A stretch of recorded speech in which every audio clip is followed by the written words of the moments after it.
మొదటిసారి బీసీలకి ఈ సువర్ణ అవకాశం వచ్చింది. కాంగ్రెస్ పార్టీ అవకాశం ఇచ్చింది. బీఆర్ఎస్ ఇవ్వలేకపోయింది. మీరు కేంద్రంలో 10 ఏళ్ళ నుండి మీరు చేయలేకపోయినారు. ఇలా మేం చేసినటువంటి ఘనమైన కార్యక్రమాన్ని అభినందించాల్సింది పోయి మీరు దీన్ని నిందించేటటువంటి ప్రక్రియ మంచిది కాదని హితో పలుకుతూ నేను మళ్ళీ బండి సంజయ్ గారు సూటిగా అడుగుతా ఉన్నాను. 42% రిజర్వేషన్ చట్టబద్ధత కల్పించి తీరుతుంది కాంగ్రెస్ ప్రభుత్వం. ఆ తద్వారా 9th షెడ్యూల్లో చేర్చి రాజ్యాంగ సవరణ చేసి ఆ బిల్లుకు ఆమోదం పొందేలాగా మీరు చర్యలు తీసుకోవాలి.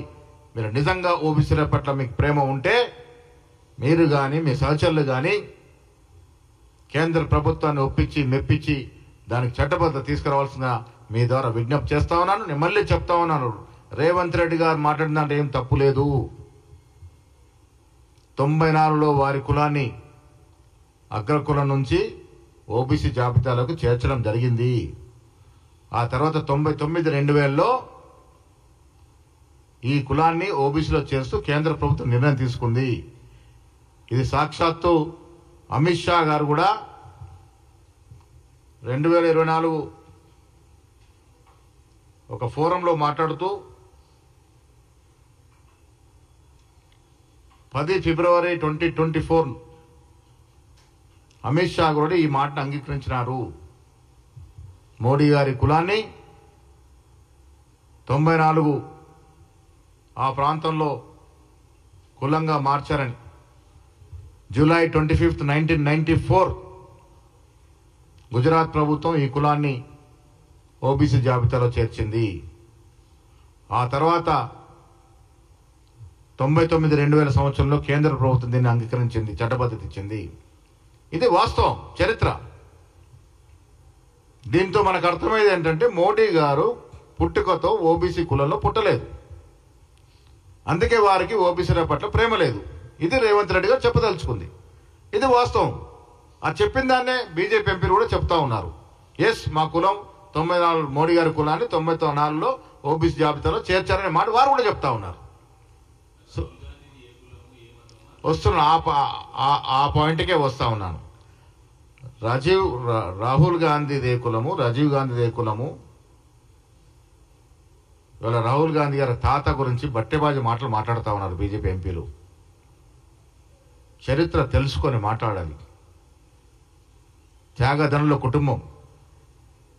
నెహ్రూ గారు నిరాటకంగా 9.5 సంవత్సరాలు ఈ దేశం కోసం, స్వాతంత్రం కోసం జైల్లో గడిపిన సంఘటన మర్చిపోయినటువంటి నాయకులు ఈ రకంగా మాట్లాడుతూ ఉన్నారు. ఇందిరాగాంధీ గారు ఈ దేశం కోసం తూటాలకి బలైనటువంటి సంఘటన మర్చిపోయి మాట్లాడుతూ ఉన్నారు. రాజీవ్ గాంధీ గారు దేశ సమగ్రత కోసం పాట్లాడుతూ బాంబుల వర్షానికి గురై చనిపోయిన సంఘటన మర్చి మాట్లాడుతూ ఉన్నారు. ఇలా రాజ్యం ఏలుతున్నటువంటి బీజేపీ నాయకుల యొక్క త్యాగం ఏమిటి అని నేను అడుగుతా ఉన్నాను.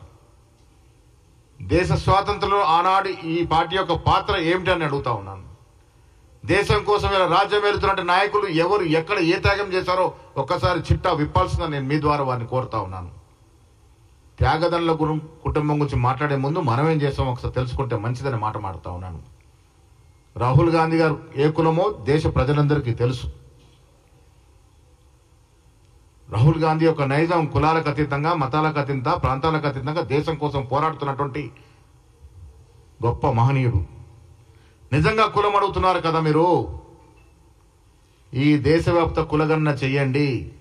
ఆనాడు రాహుల్ గాంధీ లిఖితపూర్వకంగా వారు ఏ కులమో చెప్తారు, అది చేసి చూడండి.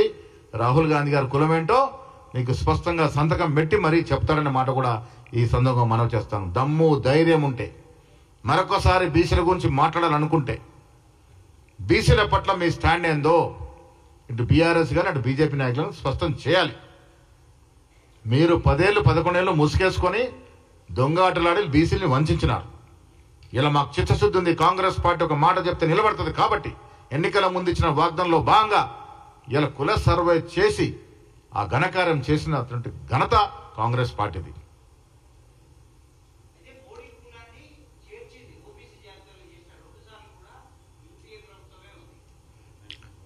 90